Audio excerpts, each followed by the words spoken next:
बोळेगाव रेती घाट ठरत आहे जनतेच्या जीवावर बेतणारा घाट। बिलोली महसूल विभागावर निष्क्रियतेचे आरोप। बिलोली तालुक्यातील बोळेगाव रेती घाट परिसरात अवैध व ओव्हरलोड रेती वाहतुकीमुळे नागरिकांच्या जीवितास धोका निर्माण झाला असून महसूल विभागाच्या दुर्लक्षामुळे संताप व्यक्त केला जात आहे। दिनांक 16 मे रोजी सगरोळी येथील अनुसूया नगर परिसरातील रहिवासी विठ्ठल लवटे सगरोळीकर हे घरासमोर रस्ता ओलांडत असताना रेतीने भरलेला एक भरधाव हायवा MH20 GL 0793 देगलूरच्या दिशेने जात होता। या अपघातात विठ्ठल लवटे यांचा जागीच मृत्यू झाला। स्थानिक नागरिकांच्या म्हणण्यानुसार बिलोली तालुक्यात अवैध रेती वाहतूक, ओव्हरलोड गाड्या आणि भरधाव वेगाने धावणाऱ्या वाहनांबाबत अनेक वेळा तक्रारी करण्यात आल्या आहेत। तसेच प्रसारमाध्यमांनीही वारंवार या गंभीर समस्येकडे प्रशासनाचं लक्ष वेधलं आहे। मात्र बिलोली तहसील प्रशासनाकडून कोणतीही ठोस कारवाई होत नसल्याचा आरोप नागरिकांकडून केला जात आहे।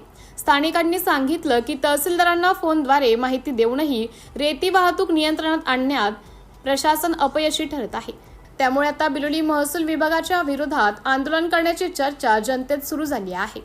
सिटी इंडिया न्यूज साठी जिल्हा प्रतिनिधी जयप्रकाश गोंडशेटवाड, नांदेड।